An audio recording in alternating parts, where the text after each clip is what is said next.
Capítulo 11. Desativação do corpo humano. O que é a projeção final? A projeção final é a experiência extracorpórea irreversível, definitiva, única e absoluta da consciência. Neste caso, a consciência do projetor consciente humano sai do corpo físico, vai para uma comunidade extrafísica e permanece por lá. É projeção consciencial sem retorno. Essa projeção final é o mesmo que dessoma, primeira morte ou a morte biológica. Significa o desligamento inevitável da consciência do soma. A projeção, quando a consciência permanece lúcida, combate e elimina muitos medos, dentre estes, a tanatofobia. O que é tanatofobia? A tanatofobia é o medo doentio que a pessoa sente em relação à morte inevitável e esperada do corpo humano. As projeções conscientes eliminam esta e muitas outras fobias, mini-doenças e condições íntimas desagradáveis durante a vida terrestre. A rigor, na prática do dia a dia, a projeção consciente anula os efeitos negativos da morte física ou da dessoma. Saindo do corpo humano, a consciência lúcida se sente manifestando-se por outro corpo diferente do soma.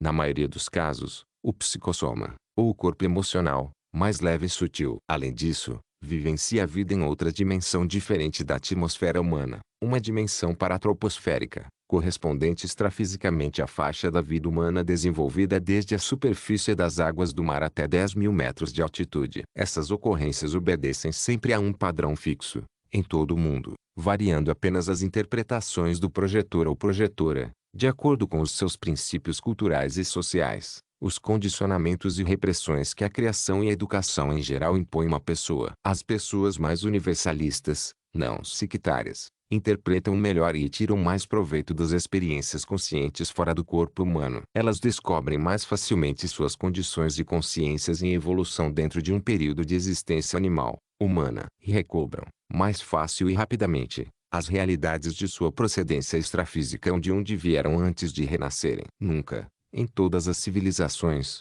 a vida humana alcançou um nível tão avançado de evolução quanto hoje. As pessoas vulgares, hoje, vivem com um conceito menos superficial do abertismo amplo de suas potencialidades. A defesa dos direitos humanos está mais clara e defendida pelos governos das nações mais influentes em geral. Os cidadãos, atualmente, estão sendo mais defendidos quanto à sua saúde. Por isso, podem viver mais tempo em relação ao corpo, lazer e motivações para trabalhar, estudar e vivenciar o que bem entendem e desejam. Ocorrem, por toda a Terra, os efeitos visíveis de uma vida humana melhor. Dentre esses efeitos, destaca-se o aumento natural da população de pessoas idosas, homens e mulheres, os gerontes ou veteranos da vida. Isso vem acarretando problemas para os governos e suscitando questões dentro das sociedades quanto ao lazer produtivo, a previdência social, a aposentadoria dos trabalhadores, assistência aos mais idosos, uma vida social razoável e frutífera na terceira idade. O que é a terceira idade? A terceira idade é aquela própria da pessoa de 65 janeiros ou mais. Dentre a assistência às pessoas da terceira idade, existem, hoje, atuando de maneira providencial, os especialistas da tanatologia. O que é tanatologia? A tanatologia é a ciência que estuda os contextos físicos da morte e os contextos psicológicos, sociais e médico-legais com ela relacionados. Os tanatologistas assistem aos doentes terminais, pacientes das unidades de tratamento intensivo, das consciências vésperas de voltarem a ser conscientes. Existem hospitais especializados na assistência aos doentes da gerontologia ou geriátricos, mulheres e homens idosos. A morte do corpo humano representa um período pós-operatório, curto ou longo, para as consciências na Terra. O ato de colocar o corpo humano fora de atividade, porém, não significa o derradeiro sono, o desaparecimento, o eterno descanso ou o fim da vida para a consciência que o estava vitalizando através do tempo.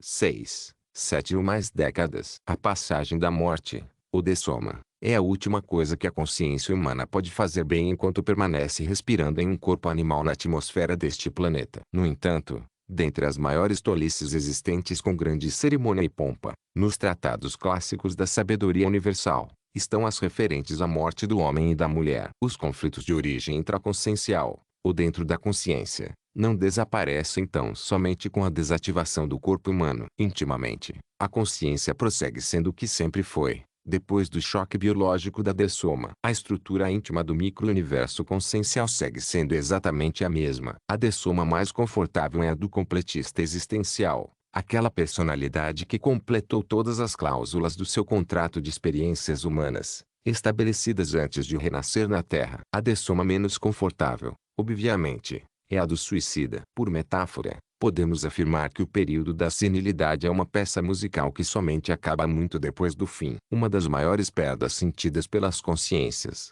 além de perderem os seus corpos humanos, é a falta da energia animal, sexual, sexochakral, ou afetiva. Esta é uma das causas mais comuns das parapsicoses pós-somáticas. O que é parapsicose pós-somática? A parapsicose pós-somática é aquela condição em que a consciência já perdeu o seu corpo humano, mas pensa, sente e julga que ainda prossegue vivendo dentro dele e com ele. O corpo das emoções, psicossoma, é uma cópia perfeita do corpo humano, ou mais apropriadamente, este é uma cópia daquele. O psicossoma é muito mais leve e sutil, mas a consciência depois da morte cerebral, frequentemente, fica ofuscada em sua lucidez. Ela não tem mais pulmões, mas sente como se ainda respirasse. Não tem mais estômago, mas sente fome. Não tem mais genitália, mas sente excitabilidade sexual. Desse modo, dispõe de menor critério de julgamento de suas manifestações, dentro de uma atmosfera muito nova aos seus hábitos de uma vida inteira de várias décadas. A psicose senil,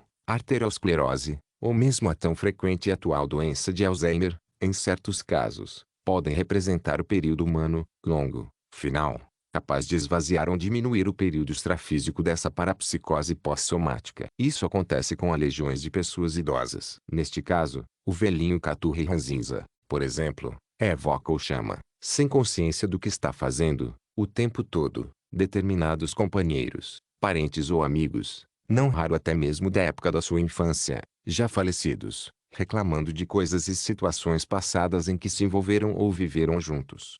Legiões de consciências evocadas, fora do corpo humano, vivem em condições extrafísicas de carência íntima intensa. Tais evocações ou chamamentos doentios, portadores de mágoas e ressentimentos persistentes, ocorrem, habitualmente através dos causos contados, repetidos dia a dia pela pessoa idosa, quase sempre com evidentes aspectos ou insinuações de ironia, chacota ou, até mesmo, hostis ao protagonista falecido de suas vivências em conjunto. Essa condição provoca, evidentemente, assédios interconscienciais crônicos, patológicos, doentios, entre a consciência evocadora, perseguidora no caso, e a consciência evocada, vítima perseguida e relembrada com desafeição ou lastimações reiteradas e sentidas. Em inúmeras ocorrências destas, o evocado não apresenta plena lucidez quanto ao que ocorre entre ele e o evocador humano. Ele tão só atende aos chamados, pois os semelhantes se atraem. Confunde-se ainda mais em seu estado de perturbação íntima, e, evidentemente, não exterioriza energias equilibradas, nem sentimentos confortáveis, para quem aborda ou de quem se aproxima, mesmo vindo de outra dimensão consciencial. Tais fluxos constantes de pensenes doentios atingem, em cheio, a pessoa evocadora, ao modo de resposta perturbadora instantânea. Instala-se, então, um círculo vicioso doentio. Milhões de pessoas vivem exatamente assim. Infelizmente, as duas consciências teimosas, neste caso, podem passar imantadas ou presas uma a outra durante um lustro, uma década ou até mais. Eis porque as pessoas podem ser classificadas em singulares, unidades conscienciais isoladas, ou plurais, quando imantadas umas às outras consciencial e doentiamente, o tempo todo. Pode acontecer, ao se libertarem uma da outra, que a pessoa viciada nas evocações, passe logo em seguida pela dessoma. A fase plena de execução do programa existencial precede a desativação do corpo humano para a maioria das pessoas. A consciência intrafísica chega a essa terceira idade, seja na condição de completista ou incompletista, moratorista ou não, um bom camarada ou uma pessoa difícil, intratável, ranzinza, infeliz e pessimista. Isso significa, dentro de profunda melim, ou, ao contrário, feliz, otimista e animada por sua euforia. A melim, como já foi escrito, é a condição da melancolia intrafísica, aquela tristeza habitual que a pessoa madura, ranzinza, sente ao fim da vida humana, por estar desiludida com as suas experiências, ou seja, desapontado e infeliz consigo mesmo em relação à sua programação existencial. O que é euforia? A euforia é a condição da euforia intrafísica, contrária a melim. É aquela alegria comunicativa habitual que a pessoa madura sente, ao fim da vida humana, satisfeita consigo mesma pelo cumprimento razoável da sua programação existencial. Esta é a condição que mais predispõe a moratória existencial, positiva, a maior, acrescentadora. À vista da melim e da euforia, cabe aqui uma pergunta bem oportuna para você, Leitor ou leitora, você é um bom camarada ou uma pessoa ranzinza? Na terceira idade, a pessoa deve estar habituada a encarar os assuntos abordados anteriormente porque, nesse período, todos estamos mais próximos da mudança de dimensão consciencial, e logicamente precisamos estar preparados para essa renovação, sem medo, repressões e livres das tolices humanas sobre esses temas desagradáveis, verdadeiros tabus para a maioria, em certas sociedades adiantadas, mas inevitáveis para todos nós. Há pessoas que se satisfazem com pouco, mas erradamente. Não raro, elas estão em subnível quanto à sua programação existencial. Podem ser preguiçosas, aplicam a lei do menor esforço, empurrando tudo com a barriga, e vivem acomodadas na apatia quanto às assistências entre as pessoas. Aposentadoria não é morte. Pode ser um período extremamente fértil e produtivo para a pessoa ainda lúcida. O período da menopausa não é a morte da mulher. Pode ser o início de uma fase útil de gestação consciencial para a consciência motivada.